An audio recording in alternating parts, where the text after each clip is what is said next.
Hello friends, আজ আমি আপনাদের সাথে শেয়ার করব আমি গ্যাস ওভেনে কিভাবে ফ্রুটস কেক বানাই তার রেসিপি।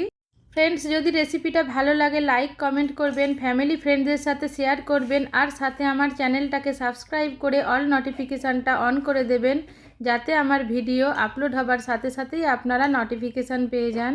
আসুন শুরু করা যাক আজকের রেসিপি। এর জন্য আমি এখানে একটা মিক্সিং বাউলের মধ্যে 1/4 কাপ কাউ মিল্ক নিয়ে নেব। এর সাথেই দিয়ে দেব 1/3 কাপ চিনি।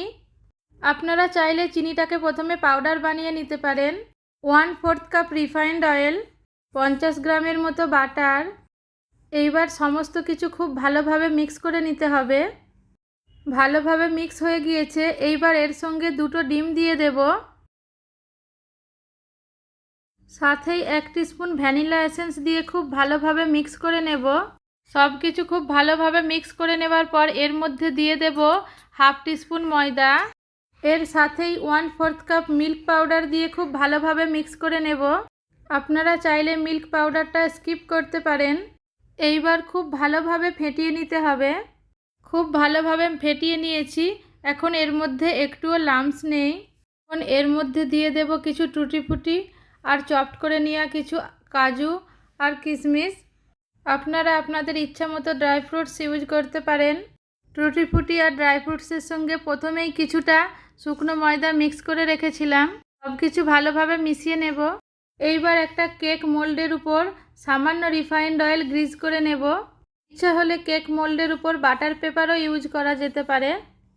এখন মিক্স করে নেওয়া ব্যাটারের মধ্যে দিয়ে দেব 1 টিস্পুন বেকিং পাউডার আর 1/2 টিস্পুন বেকিং সোডা। মিক্স করে নেওয়ার পর ব্যাটারটাকে গ্রিজ করে নেওয়া কেক মোল্ডের মধ্যে ঢেলে দেব। এইবার এটাকে এইভাবে একটু ট্যাপ করে নেব। ট্যাপ করে নিলে এর মধ্যে থাকা এয়ার বাবলসগুলো বেরিয়ে যাবে। এবার এর উপর কাজু আর কিছু টুটি ফুটি দিয়ে ডেকোরেট করে নেব। প্রথমেই এরকম একটা ননস্টিক প্যানের মধ্যে একটা স্ট্যান্ড রেখে ভালোভাবে প্রিহিট করে নিয়েছি। এইবার মোল্ডটা এর উপর বসিয়ে দেব। এইবার প্যানটাতে ঢাকা লাগিয়ে মিডিয়াম টু লো ফ্লেমে 45 থেকে 50 মিনিটের মতো বেক করে নেব। 45 মিনিট পর একটা স্টিককে এইভাবে পিক করে চেক করে নেব। দেখুন স্টিকটা পুরো ক্লিন বেরিয়েছে, তার মানে কেকটা রেডি হয়ে গিয়েছে। এবার গ্যাসের ফ্লেমটাকে বন্ধ করে দেব আর ঠান্ডা হওয়ার পর কেকটাকে ডিমোল্ড করে নেব। দেখুন বন্ধুরা, খুবই সহজ পদ্ধতিতে বানিয়ে নিলাম ফ্রুটস কেক। দেখুন কেকটা খুব সফট আর টেস্টি হয়েছে।